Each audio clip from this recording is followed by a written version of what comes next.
Sí, lo que dice Esteban, lo de las bibliotecas digitales, sí. Eh, eh, pero no es lo mismo. Yo también, o sea, yo en el teléfono y acá en el computador tengo muchos libros, pero cualquier colecciones, qué sé yo.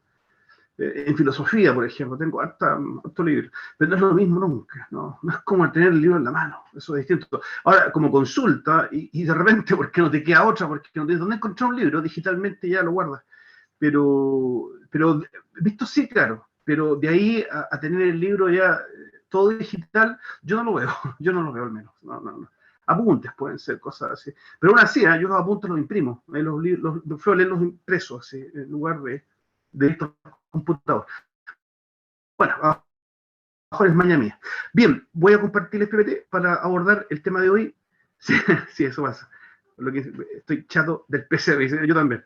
Sí, esta tecnología ayuda mucho, sí, sí, es verdad. Y estamos con esta tecnología haciendo la clase, ¿ya? Pero no es como un libro. ¿No? Yo creo que eso no se equipara nunca. Bien,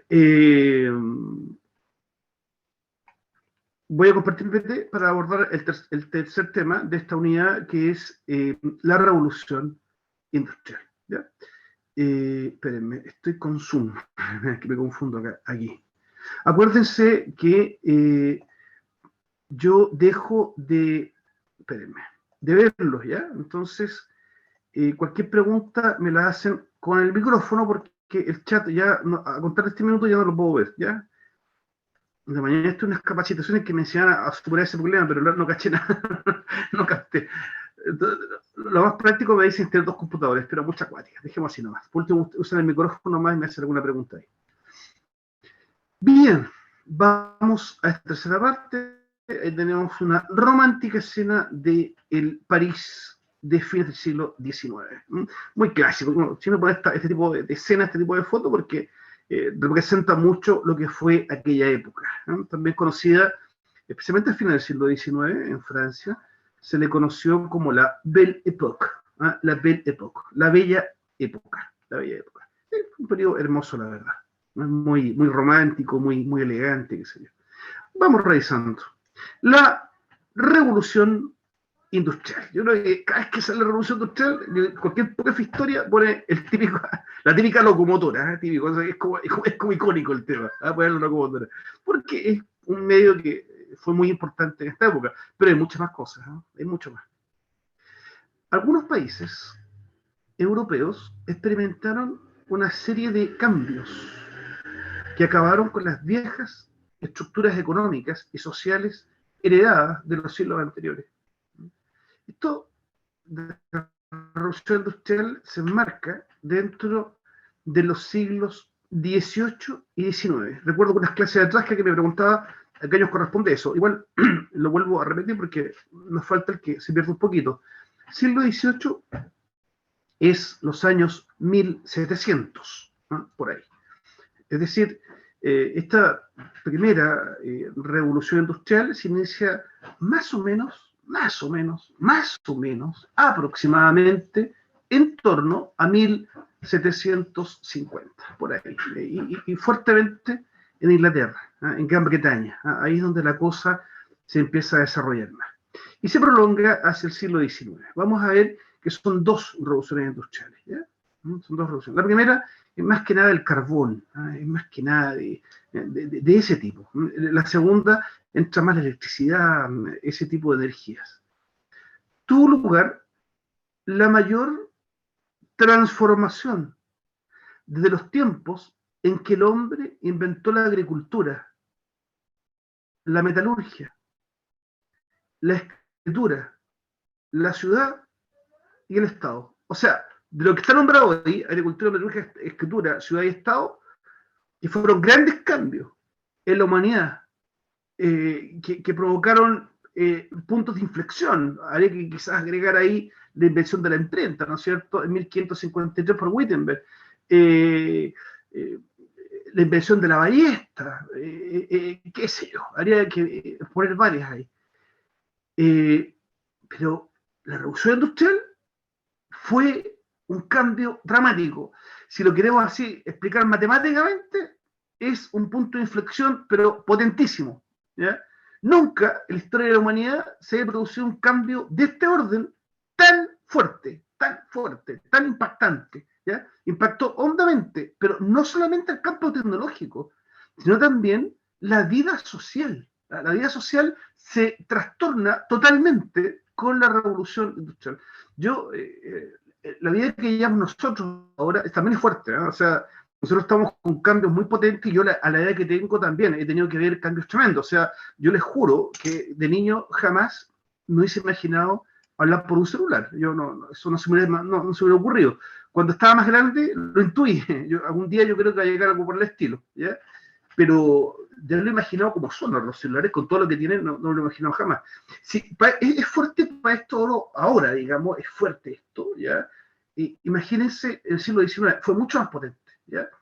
Una persona anciana en esa época hubiera creído que el mundo estaba demente, digamos. El cambio fue tremendamente grande. Es la época de la revolución. Profe, Por disculpe que favor, le dígame. interrumpa. Sí, por Es supuesto, sí. que en la diapositiva anterior, no es por sonar poco oculta, pero no sé qué es metalurgia. Sí, por supuesto, sí. No, cualquier duda que tengan, yo se los aclaro. Es el uso de los metales, eso es, ¿ya? Metales como, por ejemplo, los de uso más tradicional son el hierro. El hierro, digamos, es el más usado desde tiempos inmemorables, ¿ya? También el cobre, el estaño, el zinc, qué sé yo, hay muchos, ¿no? El oro, qué sé yo, pero yo diría que el más usado es el hierro, ¿eh? Tiene un derivado que va a repercutir fuertemente por el siglo XIX, que es el acero. El acero no es llegar y producir, ¿eh? El acero es antiguo, ¿eh? Las samuráis lo usaban ya el acero, ¿ya? Pero a la escala que se empezó a producir y con la calidad que se empezó a producir en el siglo XIX no tiene parangón, ¿ya? Esa es la metalurgia, ¿ya? Cualquier duda con palabras que están escritas ahí o que yo diga, me interrumpen y me preguntan, ¿ya? Porque yo de repente me vuelo y sigo de largo nomás y no me doy cuenta que a lo mejor alguien no captó algo, así que con toda confianza me interrumpen y yo les explico, ¿ya? La sociedad dejó de ser predominantemente agraria para convertirse en industrial, sentando las bases del mundo contemporáneo, ¿ya? Estamos viviendo una era industrial. Hay algunos expertos que hablan de una era postindustrial a lo mejor, pero eso ya son tecnicismos y son cosas que van a definir los historiadores o expertos del futuro, ¿no? Pero sí, sin duda que todavía estamos en una era industrial. Así lo manifiesta hay un futurólogo ahí que se llama, se me fue el nombre, espérenme. Esa la ola la escribió, bueno, ya cuando me acuerde les digo. Este fue un cambio de la agricultura a la industria que tiene sus influencias en la vida social. Fíjense que este autor, que no me puedo acordar el nombre, se me olvidó, que lo leí hace muchos años, uno ya se empieza a olvidar. Y como uno no toma apunte, porque eso yo lo recomiendo, si se van a desarrollar en el área de las humanidades, tienen que llevar registros, ¿ya? Registros en algún libro, un cuaderno, de lo que leen, ¿ya? Si leen un libro, anoten el autor, quién es, qué sé yo, y hagan un resumen del libro, ¿ya? En un cuadernito, ¿ya? Y tienen ahí, para que no les pase con lo que está pasando en 20 minutos, ya que se me fue un nombre del autor, ¿ya? Pero uno se empieza a confiar de la memoria y se empieza a borrar eso de la memoria, ¿ya? Estoy tratando de acordarme, no puedo acordar. Bueno, como sea, según este autor, la guerra civil norteamericana, que fue tremendamente sangrienta, ¿ya? Comenzó en el año 1861 y va a terminar en 1863, con un saldo de muertos espantoso y con muchas masacres, ¿ya? Recordemos que la guerra civil norteamericana enfrentó a Estados Unidos con una parte de él que se escindió, que se separó, ¿ya? Que era el sur. ¿Ah? En esa época, ahora Estados Unidos tiene 50 estados, pero en esa época eran como 32 más o menos. De estos, 11 estados se separaron. Normalmente todos piensan que que el punto, digamos, de desunión fue el tema de la esclavitud. Y de hecho, históricamente es lo que se cuenta, digamos, que es la esclavitud. Pero según este autor que estoy señalando, que no puedo acordar el nombre, Alvin Toffler, me acordé, menos mal, me acordé. No sé cómo se escribe, ¿eh? Después sí que se los pongo, no me acuerdo bien. Alvin Toffler. Alvin Toffler dice que esa guerra, en el fondo, es una lucha entre el ideal fisiócrata, o sea, de la tierra, ¿eh? Contra el industrial. En el fondo eso, el norte de Estados Unidos era industrial, ¿ya? Nueva York, Boston, Filadelfia, Chicago, está toda la industria. Y el sur era campo, Georgia, Alabama, Texas, Florida, qué sé yo, todo eso era campo. Entonces, claro, está el tema de la esclavitud, pero según Alvin Toffler, el tema de fondo era una lucha entre el campo y la industria, ¿ya? Más que el otro, ¿ya? Y obviamente ganó el norte, sin duda, porque el norte con la industria construyó armas de tecnología superior a las del sur y le ganó, le sacó la mugre. Sacó la mugre, fue una guerra devastadora esa. Bien, cierro el paréntesis, que no está de más, digamos, porque ayuda a entender un poco esta época. Fue en Inglaterra donde se iniciaron las reformas durante el siglo XVIII. Siempre Inglaterra como llevando la delantera en esto, ¿no? Causas que pueden explicar este fenómeno. La presencia de la burguesía, que ya controlaba el poder político, la riqueza acumulada por un importante comercio colonial y la necesidad de abastecer a los nuevos mercados. Gran Bretaña, más específicamente Inglaterra, es un país con una enorme cantidad de burgueses, capitalistas, empresarios, ¿ya? Poderosos, muy importantes. Es una época en que Estados Unidos todavía no brilla, hasta por el siglo XVIII, Estados Unidos todavía no entra al baile de esto, ¿ya? Es Gran Bretaña la que es destacada en esto y tiene un poder tremendo, ¿ya? Entonces, este poder económico, este poder de los burgueses, de los capitalistas, impulsa fuertemente el desarrollo de la industria. Las transformaciones en el campo, en el siglo XVIII, los campesinos que trabajaban la tierra en campos abiertos pasaron a parcelas cerradas, porque comienza a surgir la idea de la propiedad privada. No sé, esto que antes era como abierto, sino más, comienza a demarcar, se empieza a demarcar más que antes, ¿ya? Los beneficiarios de esta reforma fueron los grandes propietarios que disponían de una extensión de tierra suficiente para el cultivo individual. Pero los campesinos pobres, cuando se cercaron los pastos comunales de los que obtenían parte de sus recursos, se vieron obligados a trabajar como jornaleros o a marchar a las ciudades para ofrecer a la industria una mano de obra barata y abundante. ¿Qué es lo que pasó? Está el concepto muy fuerte de la propiedad privada y también hay un trabajo del campo que es cada vez más tecnologizado, más avanzado, ¿ya? Y más demarcado. Entonces, los que tenían propiedad los demarcaron bien, ¿ya? Antes de esto, en el antiguo régimen, era muy común que hubiese tierras de pastoreo, por ejemplo, que eran comunes, ¿ya? Si alguien tenía sus ovejitas, las llevaba a la montaña y las ovejas andaban por ahí comiendo pasto y el caballero ahí se ponía con una pajita así en la boca a mirar el campo, a respirar aire puro y a esperar que sus animales comieran. En tierras de nadie, en el fondo. Pero a contar de ahora, lentamente, no es que es instantáneo esto, pero desde mediados del siglo XVIII en adelante, comienza a demarcarse. Ya no, párale, compadre, porque esto es mío. Si queréis que tu oveja ande comiendo, ten tu terreno y ¿qué empezaron a hacer? A ponerle cerco. Cercaron y empezaron a cerrar. Consecuencia, los que eran más pobres no pueden disponer de tierras amplias y no puedes hacer pastoreo con eso, ni tampoco puedes fomentar mucho la agricultura. Entonces, se ven obligados a trabajar como jornaleros para alguien más rico, ¿ya? O en definitiva ya salirse del campo y migrar a las ciudades.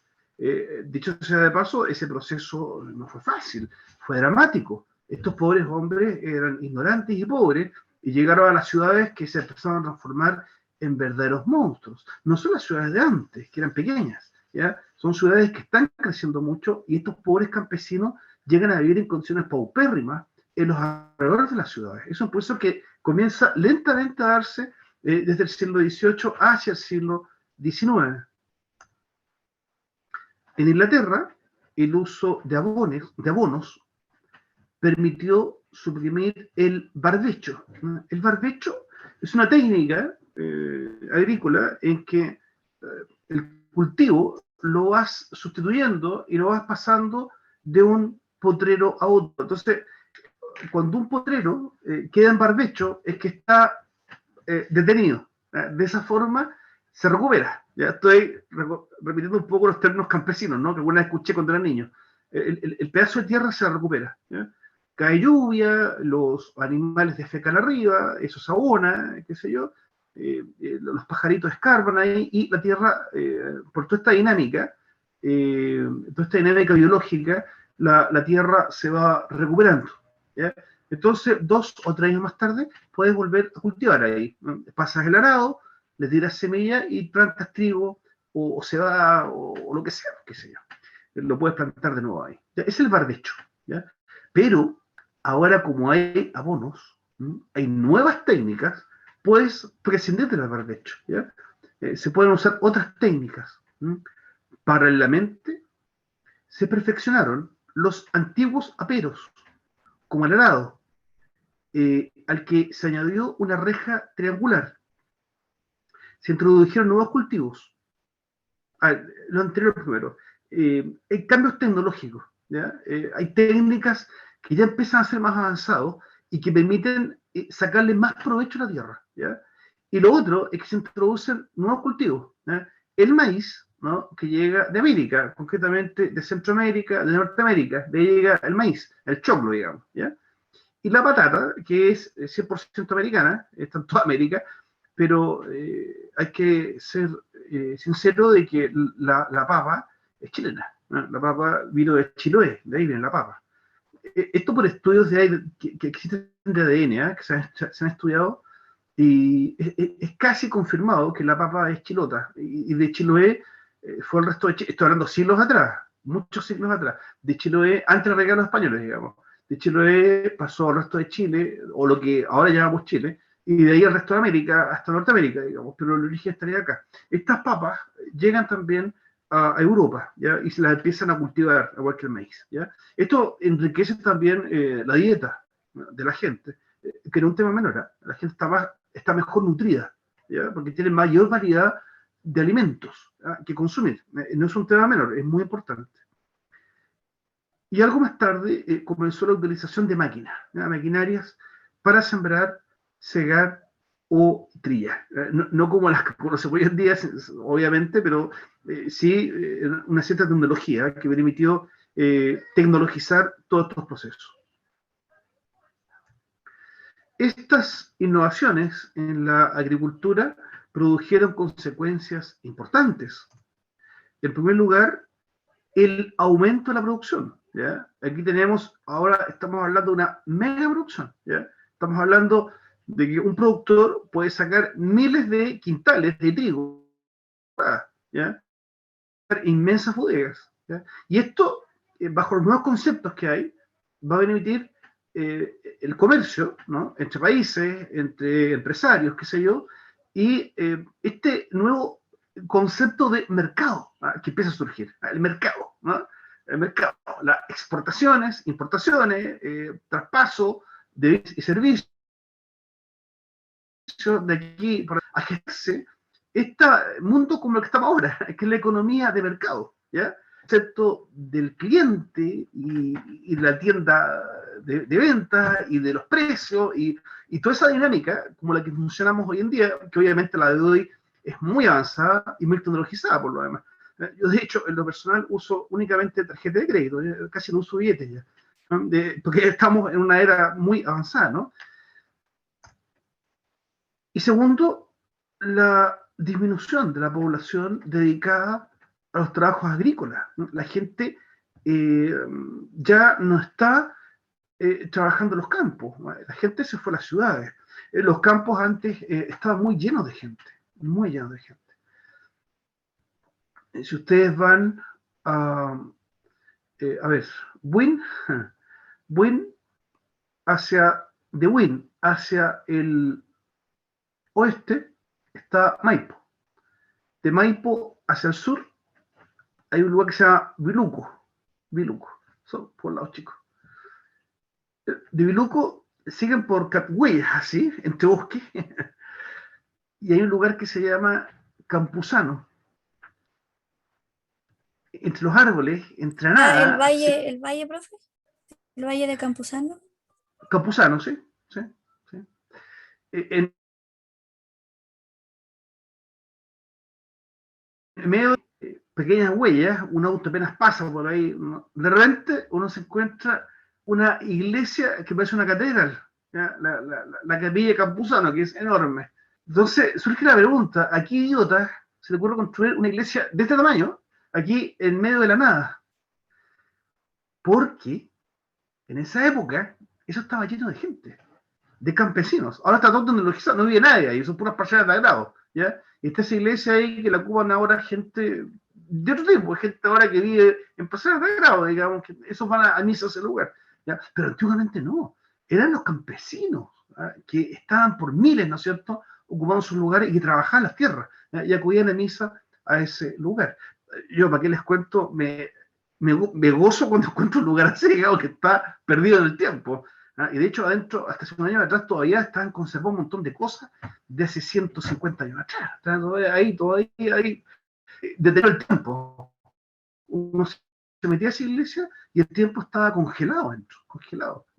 De hecho, frente a la iglesia hay una escuelita, escuelas de campo, que son muy antiguas porque tenían estas funciones. Ahora está todo eso abandonado, está todo abandonado porque está toda la gente en las ciudades. Hay un retorno, pero con otro tipo de gente que llegó a vivir ahí para descansar, digamos, para tener su casa ahí como un lugar de descanso. ¿Ya? Pero el tema agrícola fue muy potente en esa época. El aumento total de la población debido a una mejor alimentación es un tercer factor. ¿Ya? La población, especialmente en el siglo XIX, se dispara. ¿Ya? Porque está mucho mejor alimentada. Antes se daba mucho que la gente moría por desnutrición y por mala alimentación, porque comían una pura cuestión. Entonces en Inglaterra te comían avena, y avena, y sería avena, y comían eso, con leche. El lunes avena, el martes todo el día avena. Si hay un poco más de plata, un poco de carne o pollo, de vez en cuando, pero tomates no, son americanos, pero eso porque están llegando ya. Pero no había más, pues. No había más. Pero con estas nuevas técnicas y con la introducción de cultivos de otras partes, la dieta es, aunque no existía la pirámide alimenticia, nada que se le pareciera, ni existía tampoco una carrera así como de nutricionista, ni nada que se le parezca. Pero sí la gente empezó a comer cosas distintas. Y eso hacía que esto era más fuerte, ¿eh? Más vigoroso, más robusto. Y la población, claro, aumenta. Aquí no lo menciona, también hay que considerar que es una época en que también la medicina avanza mucho. ¿Ya? O sea, hay nuevos descubrimientos de penicilina, de vacunas, de un montón de cosas, ¿ya? Que impiden grandes mortandades. Porque antes los cabros chicos se morían de poliomielitis, pero como que nada, o sea, morían por miles. Empezaron la epidemia y se morían. ¿Ya? Pero cuando empezaron a vacunar, se frenó eso. ¿Ya? Cuando venía una epidemia de poliomielitis, morían miles. La población de cabros chicos así bajaba, pero pum, se desplomaba. ¿Ya? Si una familia tenía 10 hijos, perdía 3 como que nada. Pum, se iban por la poliomielitis. Pero cuando empezaron a vacunar, eso se empezó a frenar. Asimismo, el desalojo forzoso de los campesinos pobres proporcionó a la industria naciente una gran cantidad de fuerza de trabajo. Eso es penoso, ¿no? Porque esta gente tuvo que abandonar los campos y llegar a ciudades que desconocían. Para muchos era un mundo desconocido. No es como ahora, digamos, que tú de Valdivia a Santiago en un avión llegas ahí en 2 horas, 1 hora 45. ¿Ya? Y como que nada. ¿Esto en el siglo XVIII o no? Sí, siglo XVIII, sí. Hacia el fin del siglo XVIII. Okay. porque el proceso sigue, ¿no?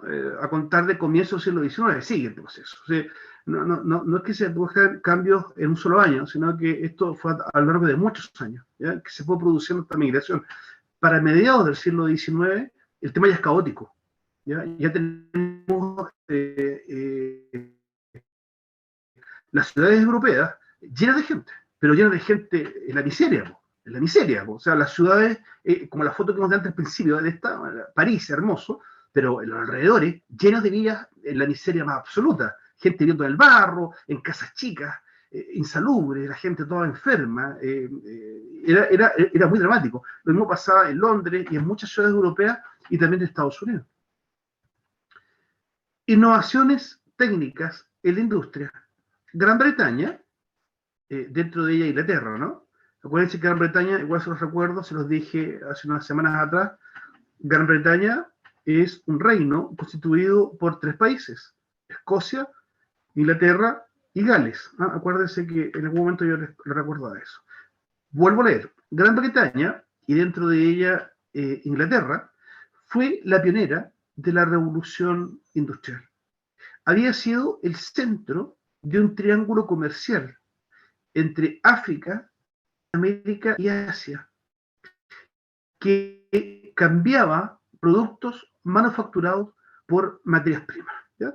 Inglaterra, pero más que nada en el siglo XIX, comienza a concentrar fuertemente muchas industrias, en todas sus ciudades, y demanda, si ustedes ven un mapa, Inglaterra no es muy grande, digamos, comparado con otros lugares. Chile es mucho más grande que Inglaterra, o Argentina es mucho más grande que Inglaterra, África igual, todo el continente africano. Entonces empezaron a ir para allá, como empezar, todavía no, estamos todavía fines del siglo XVIII, comenzó el XIX, pero hacia fines del siglo XIX se empiezan a fijar en África y otros continentes para ir a sacar productos, ¿ya? Necesitaban materias primas. La máquina de vapor de James Watt fue el verdadero motor de los cambios, al poder emplearse como fuerza motriz para toda clase de máquinas industriales. Dicen, creo que así es la historia, que James Watt, al observar una olla, así que saltaba la tapa, se dio cuenta que el vapor tenía energía, ¿ya? Y que lo podía usar. Entonces, claro, inventó esta máquina en que se calentaba agua y el vapor movía pistones y hacía girar una rueda. Esto tuvo aplicaciones múltiples, y es un elemento importante en la revolución industrial, ¿ya? Porque cambia fuertemente la manera de producir.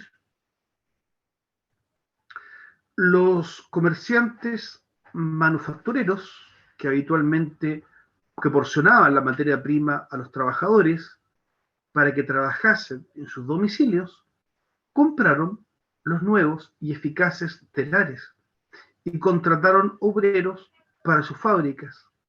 Ustedes pueden apreciar cómo se nos produce un cambio social importante, ¿ya? El manufacturero que compraba lana de oveja, qué sé yo, y se la mandaba a un artesano a su casa para que le tejiera, ¿no? Y él después comerciaba eso. Ahora tiene una industria, que hay máquinas que el mismo trabajo lo hacen 10, 20 o 50 veces más rápido, ¿ya? Y entonces contratan ahora obreros, cambia la figura. Es una época en que comienzan a desaparecer los gremios, ¿ya? Los gremios de la curtiembre, los gremios de la orfebrería, los gremios textiles, empiezan a desaparecer. Pero están las industrias ahora, la usina son las industrias grandes con maquinaria, ¿ya? Y con obreros, ¿ya? Que van a manejar estas máquinas y van a producir a gran escala, ¿ya? Se nos produce un cambio total, ¿ya? Un cambio social total. En estos grandes edificios, las usinas, ¿no? Los trabajadores manejaban los telares, envueltos en una calurosa y húmeda atmósfera, cargada de polvo y en medio de un ruido ensordecedor. No les ponían protectores en los oídos, no les pasaban guantes tampoco, eso no, digamos, no se les ocurría, no era costumbre, digamos. Tú quieres trabajar acá, bueno, ahí está la máquina, opérala y dale. Pero es que me molesta el ruido. Pero bueno, buscamos otro entonces, si te molesta el ruido. No existía el concepto de seguridad del trabajo o de enfermedad profesional, ¿ya? Eso no se manejaba, ¿ya? Entonces, te las aguantáis nomás y si no te gusta te vas, ¿ya? Buscamos otro obrero. ¿Ya? Entonces los tipos iban quedando, los que trabajaban muchos años en esto, iban quedando sordos, pues. Se iban quedando sordos, o se dañaban, se accidentaban, las máquinas les pescaban las manos, se las cortaban, les pagaban mal, ¿ya? Estaban mal pagados, no existían los seguros, no había seguro de accidente, no había seguro de vida, no había previsión social, no había nada de lo que modernamente conocemos, ni tampoco existían las normas de seguridad, ¿ya? Distancia de las máquinas, iluminación de los galpones, ventilación de los mismos, nada de eso. O sea, los tipos se metían a trabajar en verdaderos infiernos. Obviamente que el dueño de la compañía y con sus empleados de más alto rango estaban en cómodas oficinas, en otro lugar, digamos, tranquilamente fumándose un puro ahí con un whisky. ¿Ah? Pero los jornaleros, los trabajadores estaban en pésima condición, ¿ya? Y comienza a surgir este drama social, ¿ya? Que no es de pocos, es de muchos, es de miles, ¿ya? Acuérdense que en la clase anterior vimos cómo aparecen también los intelectuales que pretenden solucionar esto, ¿ya? Son varios, ¿eh? Son varios, pero acá, para acotar un poco, porque si no habría que nombrar demasiado, se señala a Karl Marx, ¿ya? Con su socialismo marxista, ¿ya? Que es el más emblemático y el más conocido, pero hay más, hay muchos más que trabajan en torno a esto porque se dan cuenta que esto no puede ser, esto va contra el ser humano, ¿no? Fueron inventos que permitían hacer en menos tiempo hilos más finos y resistentes y telas más anchas. Lo que tenemos ahí es un hilar, es una lanzadera mecánica, ¿eh? De John Kay, 1733. Esto después, hacia el siglo XIX, se perfecciona mucho más. Y hay que consignar una cosa, hay aspectos positivos también. La ropa se volvió mucho más barata. Antes, el acceso a ropa era súper restringido. O sea, el que tenía las mujeres con buen vestido o los hombres con buena camisa y pantalón eran los de situación más acomodada, la clase alta, digamos. Pero el resto vivía con puras pilchas, digamos, no eran muy, no usaban zapatos, la gente andaba a pie pelado nomás, así nomás en los países con clima un poco más cálido, en los países más fríos tendrían que tener sus botitas ahí, pero tendrían un par de botitas en la vida, así no iba más allá de eso. En cambio ahora, todos comienzan a acceder a ropa, ¿ya? Sí, es como la parte positiva, ¿ya? Entonces se empezó a dar que gente con ingresos medios puede tener más de una camisa, no era la camisa, digamos, sino que podía tener 2 o 3 camisas porque el precio también era más bajo. Y también las posibilidades de lavar la ropa eran un poco más accesibles, ¿ya? Antiguamente las camisas, por ejemplo, tenían el cuello, se desabotonaba, ¿ya? Y las mangas también, porque se lavaba eso, era muy complicado lavar, ¿ya? Eran las pobres mujeres las que tenían que estar ahí con un escollón sacando esa mugre, lavándola, hirviendo la ropa y planchándola después, para que después la usara el marido en su trabajo, ¿ya? Por eso es que también se protegía la ropa, ¿eh? La gente que trabajaba en oficinas se ponía mangas negras, ¿ya? Aquí se protegían los puños, para no ensuciar, ¿ya? Para no ensuciar, porque no era tan fácil comprarse otra, ¿ya? Pero comienza esta industrialización y empiezan a aparecer tiendas por todos lados, ¿ya? Que venden ropa y está todo mucho más barato, al igual que los alimentos también están mucho más baratos. El telar, movido por máquina de vapor, permitió contratar mujeres y niños, pues no precisaba fuerza para manejarlo, es solamente mover palancas, ¿ya? Pero esto igual es brutal, pues, ¿no? Porque los niños no deben estar trabajando, pues, tienen que estar estudiando, ¿ya? Pero en ese tiempo, bueno, se usaban muchos niños para esto. El concepto de que la mujer trabaje, hoy lo vemos por el feminismo, lo vemos como algo positivo, ¿ya? Pero en esa época no. Era terrible que una mujer tuviese que salir de la casa y tener que trabajar. Es visto históricamente, para esa época se entiende, ¿no? Para esa época, como algo dramático, ¿ya? La primera revolución industrial, sin duda que el país pionero, ¿no? El que la lleva, así como decimos coloquialmente, es Gran Bretaña. Factores Tenemos 4, aumento de la productividad agraria, el crecimiento de la población, desarrollo de una nueva mentalidad más práctica y emprendedora. Aquí ya no estamos en la época de los príncipes, de los condes, de los duques, no, ahora está el empresario, es todo práctico. La cosa aquí es producir y ganar plata, es así de fácil, ¿ya? Todo lo otro se acabó, ese es el antiguo régimen, ¿ya? Ahora entró el capitalismo, ¿ah? Y se acabó la época de la nobleza. Utilización de nuevas fuentes de energía, ¿ah? Vapor y carbón por los inventos de James Watt, de Kay y otros más que hubieron, ¿no? Los dos primeros factores hacen que aumente el número de consumidores y el comercio, ¿ya? Y comienzan los mercados a funcionar. Las tiendas y todo eso comienza a activarse mucho más. Hay tiendas grandes ahora y elegantes, ¿eh? En París, por ejemplo.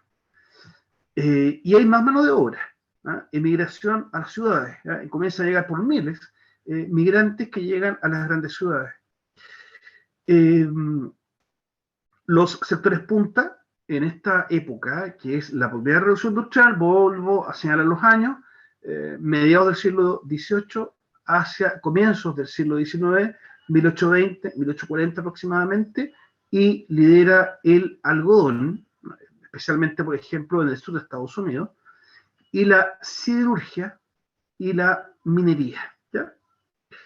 Siderurgia, tratamiento de metales y otros, digamos, la siderurgia es más elaborada. Ahí, por ejemplo, se produce el acero, ¿ya? El acero es complicado de producir, hacia a escala grande es complicado, ¿ya?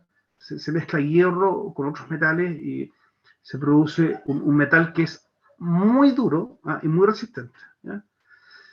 El cuarto factor es la introducción de máquinas en las fábricas, ¿eh? Ahí ven ustedes las conexiones. Estos esquemas están en las guías que yo he enviado al universitario y se las van a hacer llegar a ustedes, ¿ya?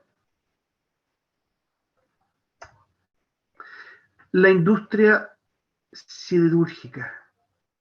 Profe, disculpe, Por supuesto, dime.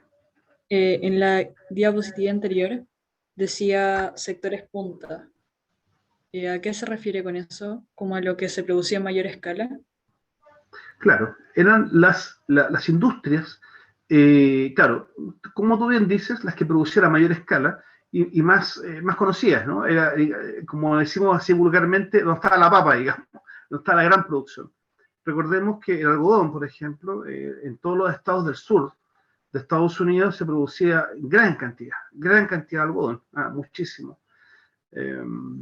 Y la siderurgia y la minería la vemos fuertemente, básicamente en Inglaterra. Ahí hay muchísimas.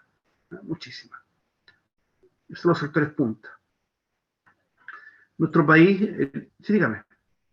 No le iba a decir que gracias por aclarar. No, por supuesto, cualquier pregunta me la dicen, no me hace ningún problema. Nuestro país también, la minería comienza a entrar también, pero más adelantado al siglo XIX, ¿eh? Y también la siderurgia y la producción de acero, ¿eh? También acá se va produciendo. La industria siderúrgica se necesita obtener hierro barato y de buena calidad para abastecer a los fabricantes de máquinas, ¿ya? Ahora, la gran producción es la producción de máquinas. Es el gran elemento, el ícono de esta área industrial, ¿ya? La siderurgia resolvió estos problemas gracias al carbón de hulla. El carbón de hulla es un tipo de carbón, o coque también, como se le conoce, es un tipo de carbón de alta ley, para fundir el hierro. Chile también destacaba en eso básicamente por Lota, ¿no? Lota es un yacimiento, pero enorme, enorme, ¿ya? Yo bajé ahí en Lota y fue una experiencia tremenda. El ascensor baja 100 metros, o sea, tremendo. Pero a mí lo que me explicaron ahí, usted bajó 100 metros, amigo, me dijeron. Bueno, yo conocí a exmineros allá, me dijeron, el ascensor llega a 1000 metros. Es 1 kilómetro por abajo. A 100 metros, de hecho, sin luz artificial no se ve absolutamente nada, ni siquiera en el ascensor, ¿eh? Porque arriba el hoyito se pierde, se achica, no se ve al final. Me dijo, a 1000 metros es un infierno. Me explicaron, es un infierno, o sea, es húmedo y caliente, pero es espantoso, ¿no? Estar ahí abajo. Bueno, de ahí se extraía la hulla, ¿no? O carbón coque también, como se le conoce, y que tiene una característica que es altamente calórico, ¿ya? Por eso es que Y para poder fundir hierro y producir acero, se necesita mucho calor, ¿ya? Mucho calor. Y en eso el carbón de hulla va a ser un tremendo aporte. El uso generalizado del hierro y el vapor de agua hizo que aumentara el consumo de carbón y que las zonas mineras se convirtieran en centros industriales. ¿Ya? Las mismas minas se transformaron en centros industriales. Hay que precisar también que las condiciones laborales también en este ámbito dejaban mucho que desear. No había leyes laborales, no había leyes que protegieran a los trabajadores, no había una ley que te protegiera de las jornadas excesivas. ¿Ya? Esta época es la época de las denominadas camas calientes, que acá en Chile también se usó. ¿Ya? Se llamaba cama caliente porque el trabajador estaba 16 horas laborando en la mina, ¿ya? Subía, despertaba a otro que estaba en una cama, se despertaba, se levantaba, ocupaba la misma cama, por eso cama caliente, ocupaba la misma cama, dormía 8 horas, o si es que dormía 8 horas, y ahí esperando que lo despertaran de nuevo para volver a bajar. ¿Ya? Esto es sin duda que era un sistema brutal, ¿no? De cómo se trataba a las personas. Estos gallos estaban negros enteros por el carbón, enteros negros, o sea, estaban cochinos enteros. ¿Ya? No les daban casi libre como porque al menos se pusieran echar agua y jabón para poder bañarse un poco. ¿Eh? Eran condiciones muy malas. Hay que decir que mucho se dio también en esta clase de trabajo la explotación de los trabajadores vía no pago de sueldos. ¿Ya? Se les pagaba a veces con la comida, ¿no? Eso en nuestro país sucedió con las salitreras, algunas salitreras, ¿ya? En que buscaban gente del sur, se los convencían, se los llevaban para allá y estaban casi esclavos. Están encerrados ahí y les pagaban con la comida. Ese es el sueldo, digamos. En otros casos, se usó el sistema de fichas. ¿Ya? Se le daban fichas a los trabajadores y con eso compraban sus alimentos y vestuarios. El tema era que el mismo dueño de la mina era el que le vendía esas cosas, que tenía el emporio. ¿Ya? La pulpería, perdón. La pulpería. La pulpería se vendían esas cosas. Entonces, el tipo con las fichas iba a comprar la pulpería. Era negocio redondo para el dueño de la mina. O sea, ganaba por todos lados y el poder trabajador perdía por todos lados. Estaba sometido casi a una suerte de esclavitud, ¿ya? En estas condiciones. Ante las exigencias del comercio y de la industria, los transportes tuvieron que ser más rápidos y capaces. ¿Ya? Necesitamos llevar inmensas cantidades de carbón a los centros industriales. Necesitamos transportar hierro también en grandes cantidades a los centros industriales. Ya no sirven las carretas, eso quedó en el pasado. ¿Ya? Y así como en 1825 surge el tren a vapor. ¿Ya? El tren, que me encantan los trenes a mí, los trenes a vapor, ¿ya? Que logran transportar muchísimo más que una carreta. ¿Ya? En una carreta podías llevar carbón, otras cosas, pero 500 kilos, una cosa así. Ahora los trenes pueden llevar cientos de toneladas, ¿ya? Y puedes tener muchos carros hacia atrás. ¿Ya? Entonces, esto es un avance tremendo. Estados Unidos, por ejemplo, que tiene toda su industria concentrada en el este, en la costa del Atlántico, comienza a extenderse hacia el interior. ¿Ah? Y la red de trenes es tremendamente grande. ¿Ya? Se extienden los trenes por todo Estados Unidos, desde Nueva York, desde Boston, de Filadelfia, de Maine, de Maryland, se van extendiendo hacia el interior. Kentucky, Ohio, quedan tierras de conquista, ¿no? Missouri, Minnesota, que fueron poco a poco y sacando a los pobres indios, ¿no? Porque las tropas federales iban correteando a los aborígenes. En algunos casos se les compró la tierra, pero en otros casos sencillamente se les empujó, así de simple. ¿Ya? O sea, le decían a los aborígenes, amigo mío, ¿se hace más allá o le llega? Oiga, pero es que yo estoy viviendo acá, pues, lo sentimos mucho. Todo esto son tierras de labranza ahora para los colonos que vienen del este y se tienen que ir de acá. Y los corrían. Los corrían. Había una serial que daban antes, ustedes no creo que la hayan visto, son muy jóvenes, que se llamaba La pequeña casa en la pradera. Me encantaba, muy bonita. Ahí se muestra esa parte, cuando los colonos llegan. Fue un caso real, porque es un libro de la niñita que vivió esa experiencia. Esta niñita, claro, fue con sus padres a Minnesota Minnesota era un territorio en esa época, era tierra aborigen de los Pieles Rojas, y los empujaron, los sacaron de ahí. Entonces ellos en la noche sentían los tambores y se les daba mucho miedo. Y la niña miraba por la ventana, por las praderas, y veía a los indios que los observaban. Si una vez papá no aguantó más y salió en la noche a enfrentarlos, digo, ¿qué pasa? ¿Por qué están mirándonos a tanta distancia y nos observan? Bueno, le dijeron ellos, es que es nuestra tierra, ¿me entiendes, no? Yo vivía ahí, en ese valle, y sus soldados, sus militares, nos sacaron para acá y se dieron usted. Se claro, ahí el personaje que como en usted, chuta, o sea, como que capta el drama, digamos, pero igual se queda, no le cede el territorio a los... Y así los fueron empujando, digamos, y los fueron sacando, hasta que, claro, algunas oportunidades se armaban guerras y el ejército norteamericano atacaba y fueron exterminando a poco a los aborígenes Pieles Rojas. Hacia 1850, Gran Bretaña había alcanzado un alto nivel industrial, pero estos fenómenos se habían iniciado también en otros países, así también en Francia, en Alemania y en los Estados Unidos. Ahí tenemos un mapa con la revolución industrial en Gran Bretaña, y tenemos las principales ciudades desarrollándose: Londres, ¿no es cierto?, Nottingham, Liverpool, Manchester, Newcastle, Edimburgo no es Inglaterra, eso es Escocia, pero es Gran Bretaña en el fondo. Cardiff, está acá del sur, y así, bueno, son ciudades que hasta el día de hoy son muy importantes dentro de Gran Bretaña y fueron desde esa época ya grandes centros industriales, ¿no? La segunda revolución industrial. La segunda revolución industrial está más hacia el fin del siglo XIX. Acá he puesto algunos íconos, como Henry Ford, este empresario norteamericano que es el que inventa el modelo T de automóviles.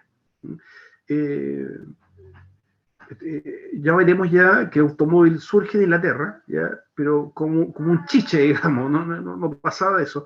Pero en Estados Unidos, entonces les ocurre hacerlo en masa, ¿no? Hagamos automóviles y llenemos Estados Unidos de automóviles. Por eso es que Estados Unidos, digamos, de esa época, empezó en carreteras anchas. A diferencia de Europa y a diferencia de América Latina, de Chile, por ejemplo. Aquí en Chile es todo angosto, porque no hubo esa visión, digamos. Acá en Chile todas las calles son estrechas y las carreteras ahora las han ampliado un poco, pero en general son angostas, ¿ya? Que en Estados Unidos uno ve las películas y siempre todo es ancho, porque cuando se les ocurrió, digamos, se dijeron, ¿sabes qué? Dediquémonos al auto y hagamos todo grande, hicieron todo grande al tiro, todo adaptado, digamos, por una vía de auto. Ahora en tacos allá, pero no como acá en todas las ciudades de Chile está lleno de tacos, porque está con una visión, no se tuvo esta visión, digamos, de hacer las calles amplias al tiro. Entre 1870 y 1914 se produjo una nueva revolución que conllevó profundos cambios en los métodos de fabricación y en la tecnología. La primera revolución se había centrado en la producción textil y de maquinaria, en la extracción de carbón como fuente de energía y en el ferrocarril como medio de transporte. En cambio, la segunda se amplía a nuevas actividades. Ahí tenemos una foto bastante simpática del cine, ¿no? El cine comienza en el año 1895. Me sé bien la fecha porque yo soy fanático del cine, me gusta mucho. Es mi gran hobby el cine. En 1895 comienza. Ahí tenemos una sala de cine bien precaria y qué simpático. Así, lo más probable es que se han visto muchas de las primeras películas. Fuentes de energía. Aparecen nuevas fuentes de energía. Del carbón pasamos al petróleo, cuya demanda creció paralela al desarrollo del motor de combustión interna. A ver, el petróleo comenzó empleándose para la iluminación en 1859, se aplicó al automóvil a contar de 1893. Antes había petróleo, ¿eh? El petróleo se sacaba de fuentes. ¿A qué me refiero? Había lugares así donde el petróleo emanaba, así como un río, así salía, hay como pozos de petróleo, ¿sí? Pero no el pozo como la construcción moderna que tenemos ahora de pozo. No, era el lugar donde está el petróleo ahí, ¿no? O sea, con un balde lo sacaban y lo llevaban a la ciudad, o a la casa, y con eso cargaban las lámparas. Antes de eso usaban aceite de ballena, especialmente el aceite que estaba en el cerebro de la ballena, era el mejor, ese quemaba muy bien. Pero después empezó a usarse el petróleo, ¿ya? Y con eso se prendían las lámparas. No pasaba de eso. Pero cuando se inventa el motor de combustión interna, ¿ya? Se volvió el nombre de la inventora, disculpen, cambia la cosa. El auto se inventa mucho antes de 1893, pero no se utilizaba por una razón muy sencilla, que no tenía cómo transportar un auto de un lugar a otro. Po. ¿Qué faltaba? Bueno, garage, servicio, digamos, y lo más importante de todo, no existían las estaciones de servicio. O sea, yo no podía hacer un viaje de una ciudad a otra en auto porque no hay ninguna parte donde echar benzina, tenía que llevarla yo, digamos, en algún lado echarla, digamos, en un tamborcito, en un bidón, en algo, digamos. Pero nadie me iba a estar echando benzina. Si hay un desperfecto, que era común en los primeros autos, tampoco iba a tener atención de mecánico, ni nada que se le parezca. Nadie sabía que era eso, digamos. No existía ningún profesional que manejara un auto de cómo desarmarlo, qué sé yo. De modo que el dueño tenía que él saber sacar la gana. Así que, obviamente, que esas limitantes iniciales hicieron que no se masificara. Fue la esposa del que inventó el auto, el que un día, en una casa grande que tenían parece que tenían dinero, se lo sacó de la bodega y se fue andando. Dijo, voy a ir a vuelta y vuelvo, le dijo. Y él dijo, bueno, ya, pues. Y ella partió, ella sabía mecánica, sabía cómo desarmar el motor, todo, y se llevó unos tamborcitos con petróleo. Entonces un viaje hasta la casa de una pariente. La fue a ver y después se devolvió. Y tuvo que parar varias veces. A apretar los engranajes, varias veces. Quedó toda cochina, digamos, haciendo eso. Pero el tema es que mucha gente la vio. Y eso manifestó el interés y eso hizo que se acercaran capitalistas para invertir en esto, ¿ya? Y comenzar a construir los primeros autos. Obviamente que es Estados Unidos, el país que provoca la gran producción de autos con el modelo T en la fábrica de Henry Ford. Todavía existe la marca Ford, todavía existe. También surgió en este periodo la electricidad que fue descubierta por Benjamin Franklin, su uso, ¿no? Pero es un gran científico llamado Tomás Alva Edison el que le encuentra aplicaciones prácticas, ¿ya? Era de fácil aplicación tanto al funcionamiento de la maquinaria como la iluminación de las ciudades, viviendas o el transporte, como por ejemplo el tranvía. La electricidad encuentra miles de aplicaciones, pero es Edison el que inventa por primera vez el bombillo eléctrico. Le costó mucho, ¿no?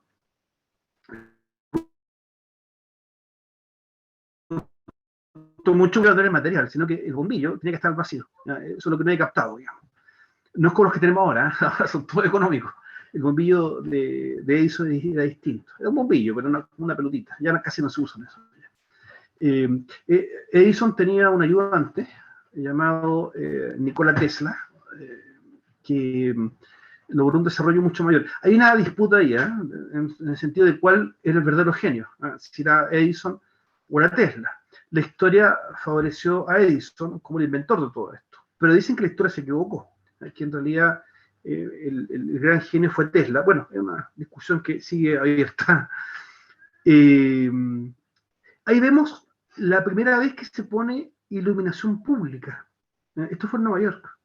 Fue la primera ciudad que tuvo. No la ciudad entera, obviamente, fue solamente 2 cuadras, en el centro de Nueva York. Le pusieron luminaria y las prendieron con electricidad. La electricidad fue provista con maquinaria que funcionaba a petróleo, con pistones que se movían, y eso generó De hecho, hubo una falla al principio, hubo que repararla ahí en el momento, y finalmente ya se echó a andar el tema y se encendieron. Cuando se encendió esto, la gente no quería acostarse, la gente caminaba por las calles asombrada, no podían creer, digamos, que hubiera electricidad y que daba luz. Eso no era algo, no, era como magia, no podían creerlo. La gente, toda esta gente había nacido con iluminación de aceite de ballena o de petróleo, o de gas, pero con electricidad era algo que no podían creerlo. La gente no dormía y se paseaba por las calles mirando este espectáculo. Estas nuevas fuentes de energía hicieron que el carbón, aunque continuó utilizándose, fuera desplazado a un lugar secundario, y comienza a tomar mucha más fuerza la electricidad. Eso es que el tranvía, los tranvías se construyen en todas las ciudades del mundo. Acá en Santiago y acá en muchas ciudades de Chile habían tranvías. Santiago tiene una red inmensa de tranvías. Hay un tranvía incluso que llegaba a San Bernardo, por la Gran Avenida, entraba por Freire, tenía la última parada en la plaza, por Freire, y seguía hasta donde están los bomberos ahora. Ahí estaba, no se guardaba en esa época los tranvías, siglo XIX, no estaban los bomberos todavía. Después se van de ahí, y ahí ya se ponen después ahí la primera y segunda compañía de bomberos, ahí donde están ahora. Pero ahí te llegan los tranvías. Y al frente, donde está el Servicentro, en Covadonga con Freire, hay un cine, un gran cine, el Cine Metro, estaba ahí, en ese lugar. Ya no queda nada, está la bomba del cine ahora. Yo tampoco lo vi cuando chico, eso es muy antiguo. Se aplicaron nuevos métodos en la siderurgia que permitieron el crecimiento rápido de la producción de hierro y acero. En la industria química aparecieron nuevos productos, abonos, explosivos, colorantes, perfumes, medicinas. La renovación de las técnicas, de la maquinaria y de los métodos de organización empresarial hicieron que la producción industrial creciera considerablemente a un ritmo distinto del periodo anterior. Esta segunda revolución industrial es mucho más potente. Ahora es con electricidad. Ahora se incorpora también otro elemento que está mencionado ahí, está ahí donde puse ahí organización empresarial. ¿Ya? Eso no existía antes. Esto es nuevo. Es lo que se conoce como la administración de empresas. En esa época, por ejemplo, en las universidades no se enseñaba ingeniería comercial o administración, no existía eso. ¿Ya? Pero aquí empieza a surgir. Comienzan a surgir los puros textos, los puros libros de cómo organizar una empresa. Poner los cargos, las oficinas, entra aquí la contabilidad, empieza toda esta dinámica de cómo funciona una empresa en su interior. ¿Ya? Es necesario porque ha avanzado mucho toda esta tecnología y es necesario también que la administración se modernice, ¿ya? Y se transforma ahora en una verdadera ciencia, la ciencia de administrar, de hacer economía, ¿ya? De calcular ingresos, costos, utilidades, ¿ya? Surgen los contadores ya más de 400 años, pero el contador ahora es moderno, está mucho más modernizado, hay nuevos cargos en las empresas. Este nuevo desarrollo de la industria afectó a casi toda Europa, Estados Unidos y Japón, pero fueron sobre todo Estados Unidos y Alemania los países en los que la segunda revolución industrial alcanzó un mayor nivel de desarrollo. Japón tuvo un caso dramático. Japón estaba, fin del siglo XIX, Japón estaba pegado todavía en un sistema agrario manejado por los samuráis, estaban todavía con una cosa muy antigua. Japón, sencillamente, el emperador decidió dar un golpe timón, digamos, y cambió completamente y se industrializó rápido. ¿Ya? Japón saltó al desarrollo al era industrial de un huascazo, ¿ya? Y se incorporó a esta nueva modernidad. Hay algunas películas por ahí que reflejan aquel cambio dramático que sufrió este país. Consecuencias del proceso.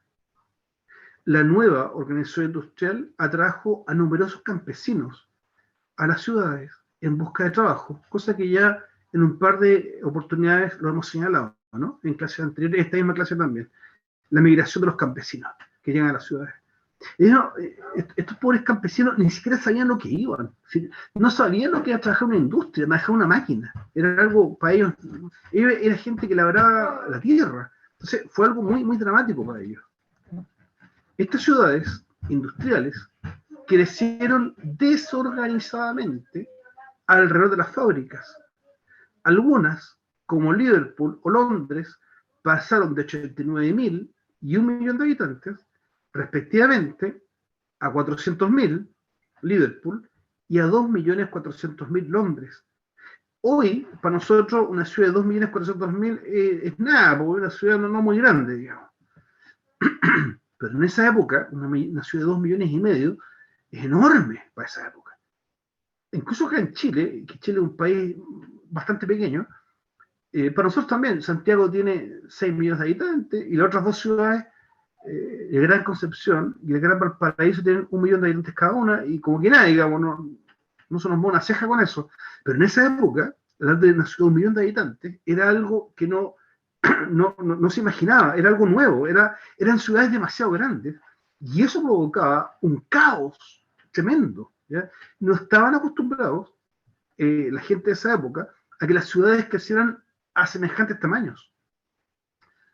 Piensen que era la época en que todavía no está implementado el sistema de alcantarillado, por ejemplo. Entonces, en una ciudad menos pequeña, las deposiciones humanas se van correr por las acequias, digamos. Así las sacaban, es la manera como las sacaban. Había acequias que corrían por las calles y por ahí corría, disculpe si van a comer ahora, las vacinicas las vaciaban ahí y eso corría. Pero cuando tienes ciudades grandes, esto se empieza a acumular. O sea, la hediondez, las moscas y las enfermedades fueron tremendas, ¿ya? Fue realmente un problema. Tampoco había red de agua potable. Entonces, la gente iba a pozos que estaban dentro de las ciudades, cada una cuadra de un pozo, de ahí sacaban agua, y por otro lado corría la mugre. Entonces, claro, se iban contaminando los pozos, y enfermedades como el cólera y otras infecciones estaban a la orden del día. Se producían mortandades tremendas, digamos, en las ciudades, porque las condiciones no estaban dadas. También se ahogaba la gente, porque también, como estaban todas las casas muy pegadas y eran muy grandes las ciudades, salía mucho humo de las chimeneas. Estamos hablando de países fríos, ¿ya? Inglaterra, qué sé yo. Y también la contaminación del aire era tremenda, ¿ya? Entonces, todo este ambiente era asfixiante, ¿ya? Era pestilente, asfixiante, lleno de enfermedades. Era un ambiente, la verdad, poco agradable, ¿no? El que se empezó a producir. Los cambios se produjeron en la ciudad y en el tejido social. Era reflejo de las transformaciones que había sufrido la economía, ¿ya? Así se empiezan a perfilar estas ciudades modernas, ¿eh? De a poco. Se le empiezan a construir redes de alcantarillado, redes de agua potable, se ordena la ciudad, se construyen las veredas, las calles, se empiezan a poner direcciones en las calles, para que uno va por un lado, otro, porque antes era un caos esta cuestión, ¿ya? Eso costó mucho ordenarlo, ¿eh? Pero es una nueva sociedad. Es la sociedad moderna, la sociedad del liberalismo económico, la sociedad libre pensadora, ¿no? Es la sociedad, en cierto modo, también un poco alejada de la religión, ¿ya? ¿Por qué? Porque la respuesta está en otras cosas, las respuestas están en esta economía galopante, las respuestas están en una medicina que avanza cada vez más. Es que mi hijo arde en fiebre? Bueno, yo le estaba rezando unos Ave María al Señor para que, no, que Ave María, póngale penicilina, mira, se mejora el tiro, ¿eh? Entonces, se empieza a ver en lo base científico y tecnológico la novedad, ¿ya? Y lo otro empieza a quedar como mito, ya como leyenda, el tema religioso, ¿eh? Todo eso se va quedando como del lado. La nueva organización social... Disculpe, profe. Dígame. Eso de la organización de las ciudades y todo eso se debe en ambas revoluciones a la migración, o solamente en la primera. Porque yo, o sea, igual tengo entendido de que en la primera igual se presenta harta demografía en las ciudades porque se migra también, debido a las nuevas oportunidades y todo eso. Y en la segunda igual ocurre. Sí, es correcto lo que tú afirmas. Hay una migración potente en la primera, pero en la segunda también. Más todavía. Continúa, es una cosa ascendente, ¿ya? Sí, de la primera a la segunda sigue aumentando estas migraciones hacia las ciudades. La nueva organización social se basó en el pensamiento definido por el economista Adam Smith, el denominado liberalismo económico, o también conocido como capitalismo, ¿no?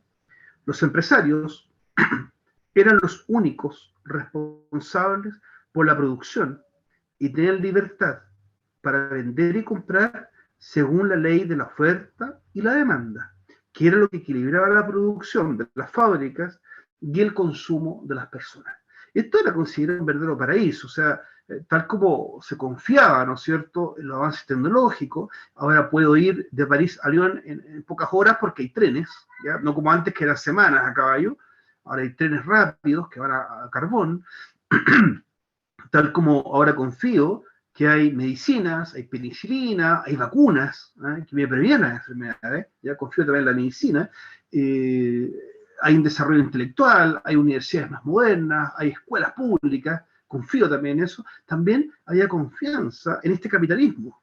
Oye, si todo esto está tan bueno, digamos, el capitalismo también, pues, digamos, hay que dejar, tal como dicen los expertos, los científicos, como Adam Smith, que el mercado funcione solo, como él lo plantea, mediante la ley de la oferta y la demanda, ¿ya? Eso es lo que equilibra el precio y eso es lo que equilibra el consumo, ¿ya? Eso, digamos, una persona de esta época, con un pensamiento, comillas, moderno, pensaba en esto, ¿ya? Una persona que ahora confía en la ciencia, confía en la tecnología y confía en el liberalismo económico. Esto es un paquete, digamos. Pero, ojo que la realidad distaba mucho de estos ideales. La realidad era de pobreza grande, de abusos obreros al por mayor, digamos, en muchos países, en casi todos los países. ¿Ya? Eso es lo que está sucediendo en realidad. Acá tenemos a un importante empresario norteamericano del siglo XIX que fue el Gran Barnum. El Gran Barnum movió mucha empresa, también hizo un importante aporte a la ciencia administrativa. Barnum tiene muchos principios administrativos que todavía se usan hasta el día de hoy. Y de pasadita también les comento que es el que inventó el circo. El circo fue inventado por él. Pero el circo más antiguo, este circo con animales adiestrados y también el circo este que era con, ¿cómo decirlo? Con estas personas deformes, por ejemplo, mujeres con barba o siameses pegados, que mostraban cosas de esa naturaleza. ¿Ya? También expuso sirenas muertas, ¿sí? Disecadas y cosas por el estilo. Era tipo, no sé, hay varias posiciones respecto a Barnum, ¿no? Algunos lo consideran un estafador y para otros fue un gran creador, no sé, bueno, hay distintas posturas respecto a él. Este sí que me cae mal, lo odio. John Rockefeller. Dígame. No sé cómo se define no sé si es un cortometraje, pero el Circo Mariposa muestra lo que usted estaba diciendo. No sabía. Sí, buen aporte, ya, gracias. Sí, Circo de Mariposa. Sí, hay más de una película que relata esto, y de hecho el gran circo de 3 pistas es de esa época también, y estuvo hasta hace poco. En Estados Unidos hubo películas que se filmaron en el circo de 3 pistas, el gran circo norteamericano. Entre ellas, algunas protagonizadas por actores tan importantes como Jerry Lewis o Dean Martin, y que se cerró recién hace un par de años atrás. Recién. Sí, porque el mundo cambió también, ¿sí? El circo ya no pega ya. Se implanta a nivel mundial un nuevo sistema económico, el capitalismo, que se caracteriza por la propiedad privada de los medios de producción, es decir, la posesión de capital determinará la organización y control de la producción. ¿Ya? Eso, el que tiene la plata es el que maneja, esa es la cosa. ¿Ya? Acá tenemos a este hombre que yo no lo quiero nada, que es John Rockefeller. John Rockefeller. No lo quiero nada porque fue un gran estafador este tipo, ¿no? Fue tremendo. Me cae bastante mal. Otros lo admiran, porque fue un multimillonario, pero poderosísimo. ¿No? Fue un visionario, que se tenga, hay otras visiones de él, pero la verdad es que a mí me cae como patada en la guata, no lo soporto. Surgen las sociedades anónimas, fundamentales en el espacio del capitalismo, sin duda, y la bolsa o mercado de valores, lugar donde se realizaban las transacciones capitalistas. Los bancos consolidan su accionar al convertirse en los principales prestamistas financieros. A ver, ¿qué tenemos acá? Varios elementos. Por un lado, las sociedades anónimas, esto, que la propiedad del capital va a recaer en los accionistas, ¿ya? Yo puedo comprar no una empresa, sino una parte de ella, ¿ya? Me compro una parte de ella y guardo el papelito, ¿ya? El papelito me da derecho a una parte, o sea, si yo acá en Chile soy dueño de Copec, por ejemplo, tengo mis papelitos en la casa, en un cajón, las acciones, ¿no? Y una vez al año, o a veces, depende de cómo funcione, algunas veces, una vez cada 4 meses, me caen las utilidades. Si hay utilidades, se reparte entre todos los accionistas y me caen mi platita acá y me llega a mi cuenta corriente. Ya soy accionista. Las decisiones, las grandes decisiones de la compañía, las toman los accionistas a un voto por acción. Cuando el que tenga más plata va a tener más votos, digamos, dentro de la compañía. Así suena re lindo, ¿eh? Pero pensemos que esto va creando sociedades sin rostro. Yo una vez que me enojé mucho en una empresa en Cencosud, porque me sentí que me habían jodido, fui a alegar y con mucha rabia, y me iba a descargar completamente con la señorita que me había atendido, pero después me di cuenta que, pensando, me extraía para allá, que en realidad ella obedece órdenes nomás, y se puede hablar con su jefe también. Pero ¿quién está más arriba? Nadie sabe. Pero tú sigues escalando y claro, llega el gerente general, que es imposible acceder a ellos, pero los que manejan son los directores. Y esa gente tiene oficinas en otras partes, en Las Condes, en otros lados, no se sabe. Y los directores representan a los accionistas.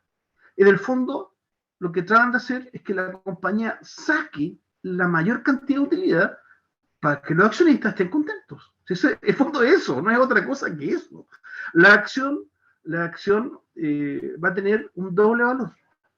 ¿No? Un valor nominal, que es lo que representa el porcentaje proporcional de lo que está dentro de la empresa. Si la compañía tiene 100 acciones y yo tengo 40, bueno, yo tengo el 40% de la propiedad de esa empresa, ¿ya? Y por lo tanto, cuando hay repartición de utilidades, me corresponde a mí el 40% de esas utilidades. Pero también tiene un valor real. ¿Por qué real? Uno que dista el nominal. ¿Pero por qué? Porque ese papelito yo lo puedo transar, lo puedo llevar a otro lugar y venderlo. Te vendo la propiedad y se puede hacer eso, pero eso son sociedades anónimas, porque hay un anonimato en la propiedad, lo traspaso. E incluso hay bolsas donde transo, como por ejemplo, que es la que está en la foto ahí, Wall Street. ¿Ya? ¿Qué hace Wall Street? Al igual que la Bolsa de Comercio de Santiago, que está ahí en la calle de Nueva York con compañía, lo que hacen ahí es transar estos instrumentos. ¿Ya? Los compran y los venden. Y hay corredores de esto. Hay incluso gente que se dedica, es el corredor de la bolsa, corredor de acciones. Compra acciones y vende acciones. Compra acciones y vende acciones. Y en el movimiento se ganan sus pesos, que a veces no son pocos, son muchos. ¿Ya? Y otro elemento importante acá es el banco. El banco es muy antiguo, viene de la Edad Media, pero el banco ahora, a finales del siglo XIX, cobra un rol protagónico, porque los bancos son los que prestan para las nuevas inversiones. Estamos hablando que ahora todo es a gran escala, ¿ya? Son nuevas industrias y se requieren máquinas que son muy caras, todo es caro, ¿ya? Profesor, La infraestructura, dígame. una consulta, ¿es verdad que el banco inició originalmente la iglesia, que ellos guardaban la plata de los señores, por decirlo, feudales, y la guardaban y se las pasaban de una iglesia a otra, ¿sí? Lo desconozco, voy a investigarlo. Lo que yo entiendo que partió más que nada en Alemania, ¿eh? El tema de los bancos. El banco en todo caso tuvo un rol mucho más noble en otra época y la Iglesia Católica tuvo la gran virtud de nunca aceptar el interés compuesto que se utiliza actualmente. Siempre usó el interés simple. ¿Ya? Si me prestaste 100, ¿ya? Te cobro el 2%. O sea, si me prestaste 100, te cobro 2 para mí. ¿Ya? Ese es el interés. ¿Ya? Que es el servicio financiero que te estoy prestando. O sea, te lo estoy guardando, te lo estoy custodiando, te lo devuelvo, pero te cobro. ¿Ya? Inglaterra, que es el centro de todo esto, tenía el concepto del interés compuesto, componer la tasa de interés. Y eso lo aumenta, es como se maneja ahora, que esto que sube. La Iglesia Católica no aceptó eso, lo consideró inmoral, ¿ya? Y por eso es que no lo permitió nunca. Es por eso que tuvo que salir la Iglesia Católica de Inglaterra para que esto funcionara. Y ahí entró el calvinismo, ¿no? El calvinismo admitía esto, lo consideraba moralmente correcto y se comienza a producir ahí, se dispara, ¿no es cierto?, fuertemente el mercado financiero, ¿ya? Porque el interés compuesto fue moralmente aceptado por las religiones del norte, ¿ya? Como el calvinismo o el luteranismo, ¿ya? Y esto es lo que llega a Estados Unidos, ¿ya? El interés compuesto y las transacciones, ¿no es cierto?, mediante los bancos.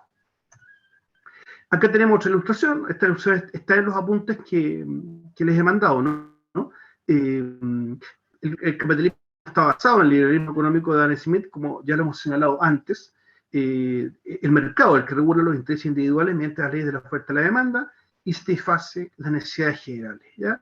El Estado no debe intervenir en la economía. Este es el concepto de capitalismo puro, es el concepto del liberalismo económico. El Estado no interviene.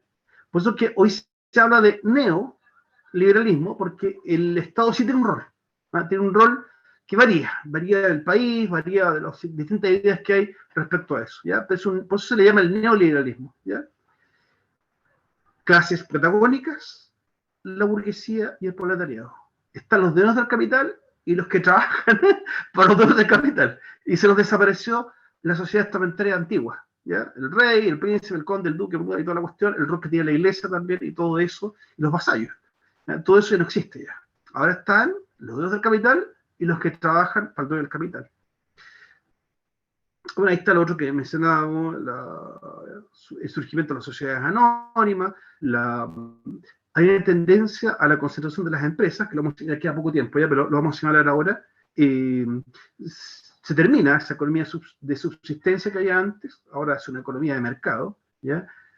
Y surgen los conflictos sociales en las empresas, en las fábricas, ¿ya? Hay gente que está inhumanamente trabajando, ¿ya? Y aquí muchos surgen a preguntarse cuál fue el avance. Sí, el mundo cambió completamente, pero miren cómo está la gente.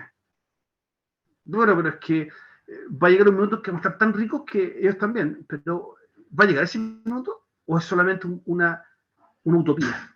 Al parecer es una utopía, porque pasan las décadas y la gente está cada vez más pobre, ¿no? Entonces, ahí empiezan las grandes críticas a este modelo.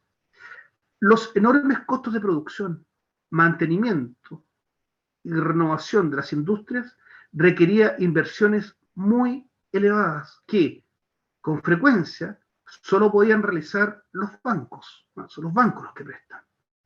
Esto fue controlando cada vez más la industria, lo que provocó un desarrollo notable del capital financiero, ¿ya?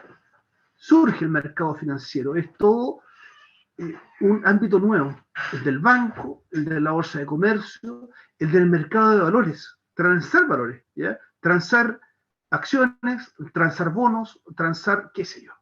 Es todo un ámbito nuevo. De hecho, surgen ciencias nuevas, como por ejemplo las matemáticas financieras, que son súper difíciles, ¿eh? Los cálculos financieros. Y justamente es difícil porque lo expliqué adelante, porque ahora está la tasa de interés compuesto, que es súper complicado de calcular, pero lo que sí está claro es que abulta, y abulta bastante. Otra novedad fue el aumento de la competencia entre las empresas a causa del exceso de producción. Ahora están todos como rapaces compitiendo, tratando de agarrar el mercado. Un número cada vez más reducido de empresas concentrada producción, cada vez mayor, eliminando la competencia. Comienzan a aparecer los monopolios, ¿ya? Los holding, ¿ya? Por eso es que odio tanto a Rockefeller, porque fue experto en esto, ¿ya? Ampliarse, o devorar empresas chicas con tal de agarrar más mercado, ¿ya? O hacer quebrar otras. Fue lo que hizo Rockefeller. Vuelvo a repetir mi odio, porque me encantan los tranvías. Y Rockefeller compró todos los tranvías de Estados Unidos, les contó todos los trencitos que yo amo tanto, y en unos sitios inmensos en el campo los apiló, los tiró ahí que se oxidaran y se pudieran, para poder meter las micros, ¿ya? Y que funcionaran con petróleo de él, de la Standard Oil, que era el dueño de la Standard Oil, ¿ya? Metió el petróleo por todos lados. Esta tendencia es decir, grandes consorcios que se van comiendo los chicos, ¿ya? Y se van monopolizando y van dominando los mercados. Ahí tenemos una acción de la Standard Oil. Lo odio. El enorme poder económico de los empresarios industriales determinó en gran medida la línea política de los gobiernos. Las dificultades para vender el exceso de productos dieron lugar a disputas entre los por conseguir nuevos mercados, ¿ya? Cada vez más grandes, que están ávidas de agarrarse otros mercados en otros países. Esta fue una de las causas de las conquistas coloniales a fines del siglo XIX y de los enfrentamientos que dieron lugar muy posteriormente a la Primera Guerra Mundial. Pero también hay que señalar acá el colonialismo especialmente Inglaterra, pero también lo hace Francia, Alemania, y España también, empiezan a agarrar territorio principalmente africano, ¿ya? Y le empiezan a extraer todos los productos a los africanos, ¿ya? Chupar ahí productos, todo lo que se pudiera, al máximo. Los pobres africanos ni siquiera captaron en lo que están casi sometidos a una esclavitud, ahí trabajando con los europeos, sacándoles todo lo que pudieron. Con Asia pasó un poquito lo mismo, ¿eh? Pero no a esa escala, porque con Asia es más complicado. Los hindúes también, la India pasó a pertenecer al Imperio Británico, China nunca. China es un país indominable, nadie domina a China, ¿ya? Pero los chinos sí llegaron a pactos, ¿no? Con los europeos. Ahí tenemos una pizza ahí China, y entre la reina Victoria, está el Kaiser Guillermo II alemán, están repartiéndose China también para sacarle sus productos, especialmente algo que impresionaba mucho a los europeos, que era el opio, ¿no? Droga, ¿no? Que venía de China.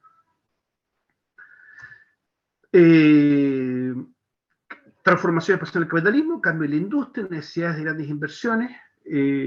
A ver, me centro en esto, nuevas formas de empresa, lo que decía, están los grupos financieros ahora, grandes bancos, los holding y los trust. El trust es una forma más antigua de holding, ¿no? Trust significa, en inglés significa confianza, pero el trust en el fondo eran grupos de accionistas porque tenían varias empresas a distintos tipos. Eran los que producían, los que distribuían, los que vendían, eran empresas colocadas a distintos niveles. Y eso dominaba grandes áreas de mercado, ¿ya? Y eso es lo que produce la concentración empresarial, cada vez más competencia, necesidad de nuevos mercados y el colonialismo. Se empiezan a expandir por todos lados para vender y para extraer materias primas que tanto necesitaban. A fines del siglo XIX, la economía capitalista no solo invierte en sus propios países, sino que se expande por el mundo, buscando campos de inversión y explotación. De hecho, tenderá a una concentración del capital mediante la fusión de empresas, que adopta diferentes formas: los trusts, los holding, el cartel. Cartel uno lo identifica con droga hoy en día, pero cartel es un acuerdo comercial, porque ustedes sepan, ¿ya?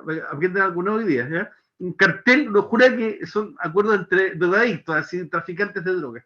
No, un cartel en su concepción original es un acuerdo comercial. Puede ser un cartel del trigo, un cartel del cobre, qué sé yo, ¿no? No necesariamente es con drogas. Modernamente se entiende así, pero originalmente era lo que les estoy explicando, ¿ya? Originando un capitalismo monopólico, como lo hizo la Standard Oil de John Rockefeller, ¿no? Monopolizar todo. Era el dueño del petróleo y también era dueño de las micros, el dueño de todo.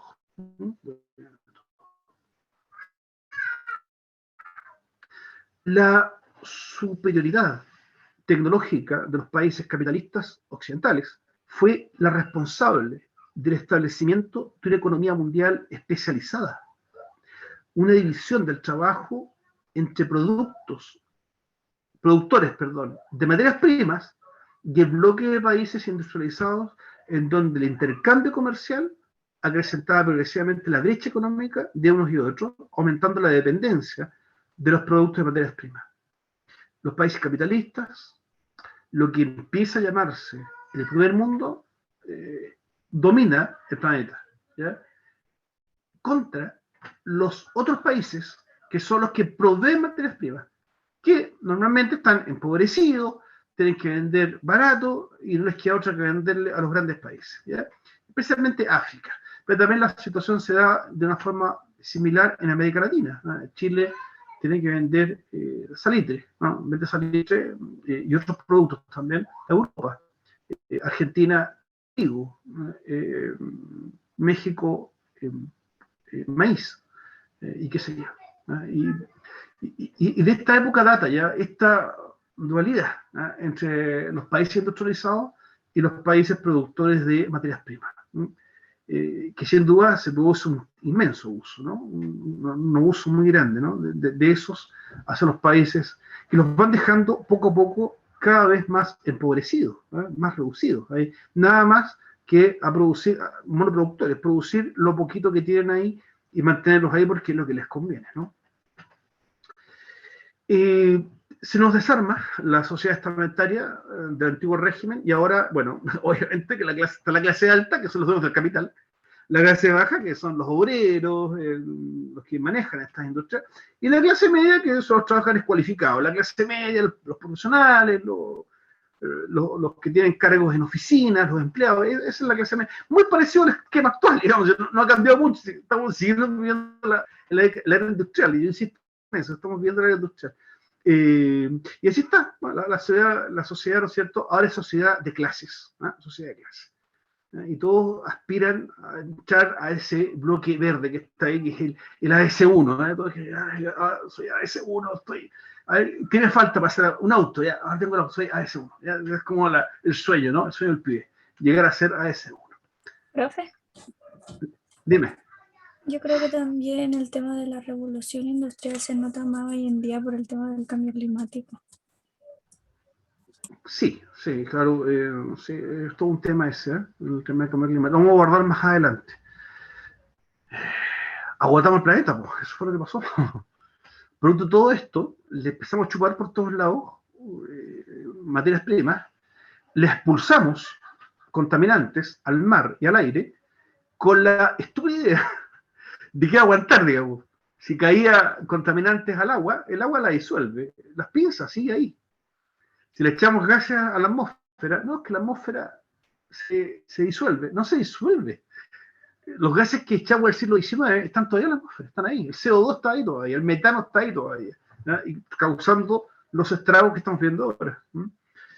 Bien, finalmente, el capitalismo industrial genera, junto con las revoluciones burguesas, una sociedad de clases enmarcada en un sistema económico en el que el Estado no intervenía en la economía. La organización del trabajo quedó determinado por el mercado, que prohibía la formación de sindicatos, de obreros, y permitía la libre contratación. Sin duda que el resultado de todo esto fue una inmensa masa de obreros, ¿ya? Trabajando en condiciones inseguras, paupérrimas, y con sueldos ya casi inexistentes, bajísimos, muertos de hambre, ¿ya? Y esto es lo que va a provocar inmensos cambios sociales, ¿no?, en los años siguientes. Bien, con eso terminamos la revolución industrial, que es parte, ¿no es cierto?, de todo un cambio que experimenta el siglo XVIII y XIX. Hay un cambio filosófico, tal como lo expliqué en la primera clase, es un cambio en distintas áreas, como la economía, la tecnología, las ciencias, la política. Hay cambios de todo tipo, ¿ya? Y lo hemos desarrollado, lo hemos expresado a través de estas tres clases, con esta primera clase introductoria que tuvimos, ¿ya? Y después desplegamos parceladamente tres clases. Entonces, la próxima vamos a hacer un balance. Nos vamos a detener, yo les voy haciendo preguntas, no es obligatorio, no es que los tenéis que ir y responda usted, no, el que quiera responde, y ahí vamos construyendo las respuestas para que nos quede más claro. Es un feedback, ¿eh? Como ahora todo en inglés, retroalimentación en castellano, o feedback en inglés, ¿ya? Una retroalimentación para que nos quede más claro lo que hemos visto, ¿ya? Esa es la cosa. Dudas, preguntas, aportes.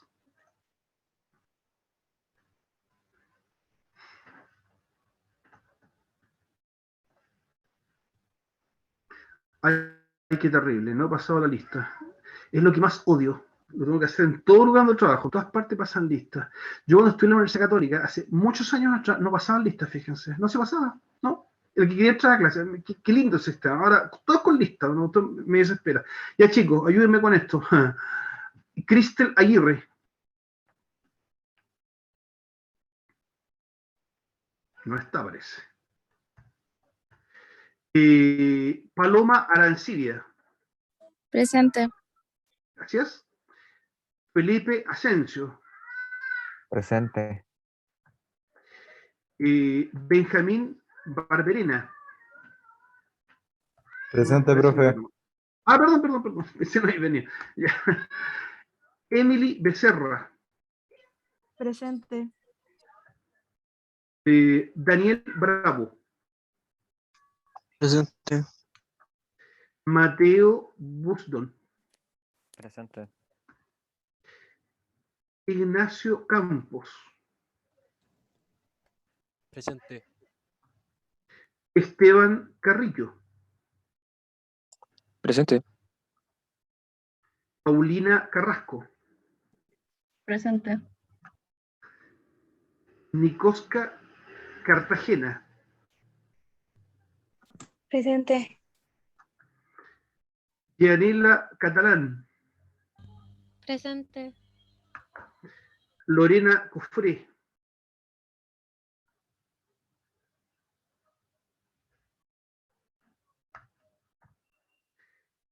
Amaro Elgueta, Presente. Carolina Godoy, Presente, profesor. Valentina González. Valentina. Constanza González. Presente. Fabiana Herrera. Presente. Constanza Herrera. Presente. Sofía León. Presente, profe. Ya. Magdalena Martínez.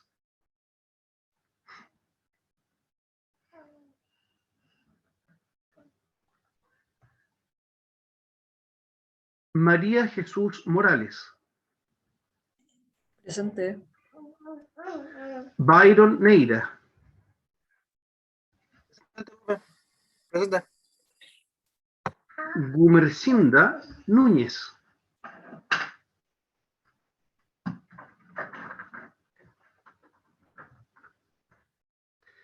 Montserrat Ortiz.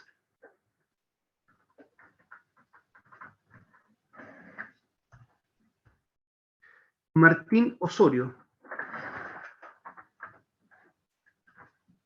Presente. Ahí sí. Juliet Parra.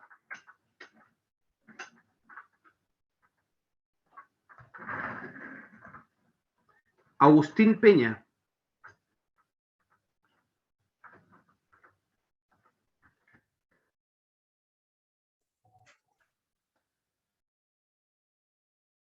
Ya. Leandro Severino. Presente. Rodrigo Silva.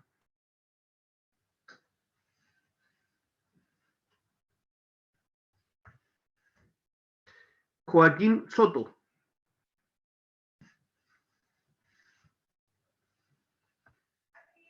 Martín Tam.